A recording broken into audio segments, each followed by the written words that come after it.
बूढ़े पिता की देखभाल। अरे रोशन, अगले सप्ताह में हम यूरोप टूर पर जा रहे हैं। पापा को कब लाऊं तुम्हारे पास, या तुम लेकर जाओगे इन्हें? अरे भैया, एक प्रॉब्लम हो गया है। प्रिया के भाई ने हमारी कश्मीर टूर की बुकिंग की है, वह भी अगले सप्ताह का ही है। उस वजह से सॉरी, पापा को लेने नहीं आऊँगा। रोशन को ऐसे बोलते देख विराट का सिर घूम गया। पर तुमसे पूछकर ही तो मैंने यूरोप टूर की बुकिंग की थी ना। उस बात को 3 महीने हो चुके हैं और तुम मुझे अभी बता रहे हो कि नहीं आ सकता, वह भी मैंने पूछा तब। अभी मुझे बताओ, मैं पापा को कहाँ भेजूँ? भैया, आपको तो पता ही है प्रिया का स्वभाव कैसा है। उसने एक बार ठान लिया तो ब्रह्मदेव भी उसके प्लान में रुकावट दे नहीं सकते। तो प्लीज़ फिर मेरे घर में झगड़ा मत लगाओ। रह गया पापा का सवाल, तो आप तनु को पूछो, वह यहीं रहने वाली है और उसका घर बहुत बड़ा है। अरे लेकिन उतने में फ़ोन कट गया। विराट ने गुस्से से मोबाइल की तरफ देखा। रोशन का यह हमेशा ही रहता है। शादी होने के बाद से कभी भी उसने माँ पापा की तरफ ध्यान नहीं दिया। सच कहे तो छोटा होने के कारण वह माँ पापा का सबसे लाडला था, पर माँ पापा को उसने कभी अपनी जिम्मेदारी नहीं मानी। 2 साल पहले माँ कैंसर से मर गई, पर उसकी बीमारी में एक भी पैसों की मदद उसने विराट को की नहीं। पिछले साल पापा को हार्ट अटैक आया, पर जैसे अजनबी इंसान की तरह हॉस्पिटल में पापा को मिलने के सिवाय उसने कुछ भी नहीं किया। उसने पापा को तनु के पास रखने के लिए कहा था, पर तनु के बारे में विराट संकोचा रहा था।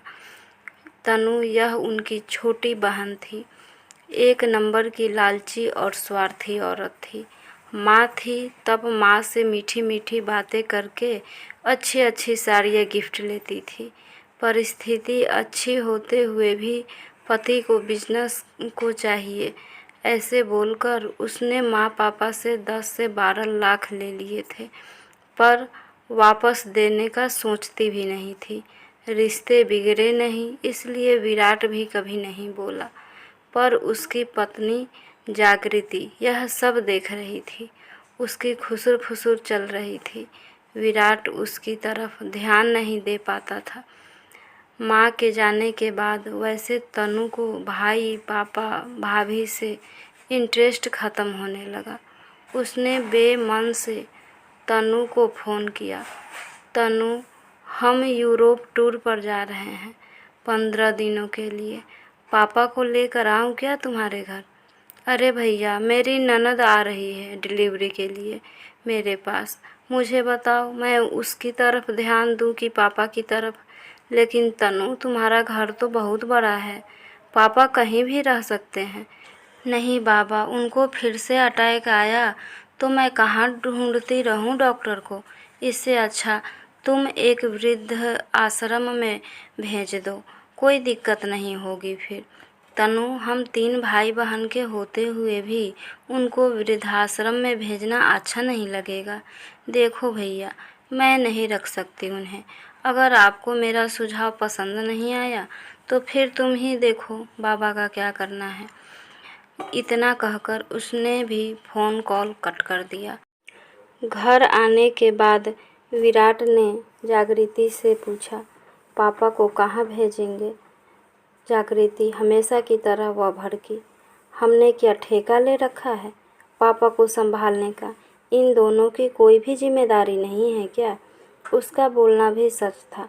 बड़ा बेटा इस रिश्ते से विराट ने माँ पापा की जिम्मेदारी खुद से स्वीकार की। पहले माँ और उसके बाद पापा की बीमारी की वजह से वह दोनों एक साथ बाहर भी कभी नहीं जाते थे। कोई एक तो घर पर चाहिए था। इस बार रोशन पापा को संभालने के लिए तैयार था, इसलिए उन दोनों ने यूरोप टूर की बुकिंग की थी।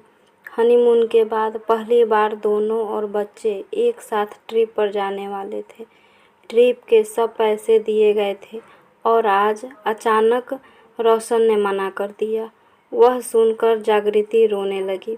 विराट ने उसे समझाने की बहुत कोशिश की, पर वह मानने के लिए तैयार ही नहीं थी।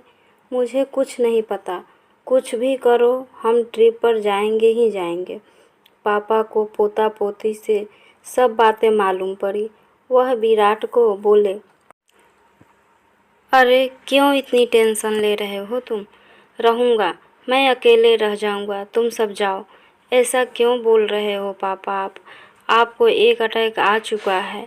आपका बीपी और शुगर हमेशा कम ज़्यादा होते रहता है। कैसे छोड़े आपको अकेले यहाँ पर? विराट सच बोल रहा था, इसलिए पापा चुप बैठे थे। टूर पर जाने के लिए अभी 3 दिन बाकी थे, पर रास्ता निकल नहीं रहा था। विराट को टेंशन होने लगी थी। उसने सभी विकल्प सामने रखकर देखा। अंत में खुद को टूर कैंसिल करके जागृति और बच्चों को टूर को भेज देना ही उसे सही विकल्प लगा। जागृति का गुस्सा और 2 लाख का नुकसान भी होने वाला था, पर उसके पास ऐसा करने के अलावा कोई दूसरा रास्ता नहीं बचा था। अंत में उसने अपना निर्णय पक्का किया और जागृति को फ़ोन करके सूचना दी। वह तो रोने लगी। उसने समझने के बजाय फ़ोन को कट कर दिया।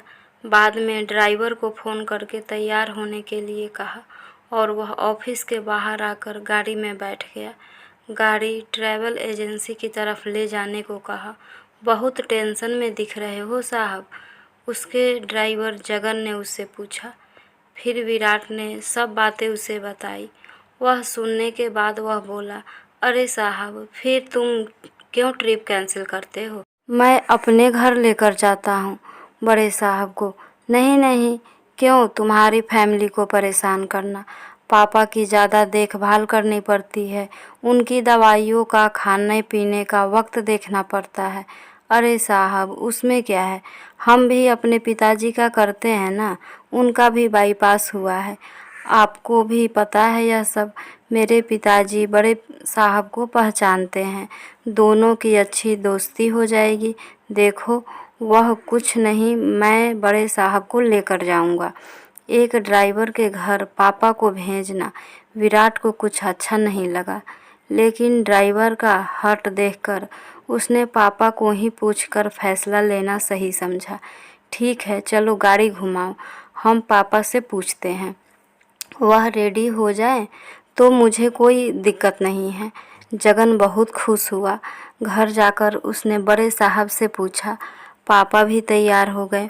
वह बोले, जगन के परिवार को कोई दिक्कत नहीं होगी तो मैं जाने के लिए तैयार हूँ। जगन ने तुरंत घर पर फ़ोन लगाया। बोलना ख़त्म होने पर वह खुशी से बोला, सब तैयार हैं। मेरे पिताजी को बहुत आनंद हुआ है। टूर के दिन जगन बड़े साहब को लेकर उसके घर ले गया। बाद में उसने विराट और परिवार को एयरपोर्ट पर छोड़ आया। घर जाते वक्त उसने विराट को विश्वास दिलाया, चिंता मत करो साहब, बड़े साहब एकदम आराम से रहेंगे। टूर के दौरान भी विराट उसके पापा को फ़ोन करके हालचाल पूछता था। उनका हमेशा एक ही उत्तर रहता था, चिंता मत करो, मैं यहाँ ठीक हूँ। जगन उनको लेने के लिए एयरपोर्ट पर गया। विराट ने पापा की पूछताछ की। मज़े में हैं बड़े साहब? बहुत धमाल की दोनों बुड्ढों ने, जगन बोल रहा था। वह सुबह उठकर मॉर्निंग वॉक पर जाते थे, फिर दिन भर पत्ते और शतरंज का खेल खेलते थे, फिर शाम को मंदिर में जाकर भजन कीर्तन सुनते थे। उनकी तरह ज्येष्ठ नागरिकों के साथ चौपाटी पर बैठकर बातें करते थे। 3 दिन पहले बड़े साहब को थोड़ा बुखार आया था, शुगर भी थोड़ी बढ़ गई थी। फिर उनको अस्पताल लेकर गया। अभी वो एकदम ओके हैं। हमें छोड़ने के बाद लेकर आना पापा को घर, एक दिन रहने दो ना साहब को। उनकी बीमारी की वजह से उनकी मेहमानवाजी रह गया है। अरे अभी क्यों करनी मेहमानवाजी? इतने दिनों तक तुमने उन्हें संभाला, वह क्या कम है? ऐसे क्यों करते हो साहब?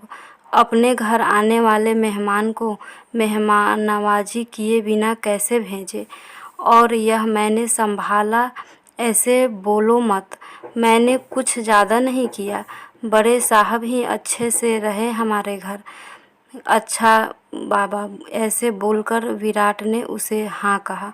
दूसरे दिन शाम को पापा घर आए। वह बहुत खुश दिख रहे थे। उनके हाथ में एक थैली थी, पैंट शर्ट का कपड़ा, टॉवल, टोपी थी।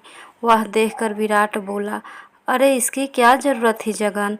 नहीं कैसे साहब, बड़े साहब को ऐसे ही भेज देता मैं।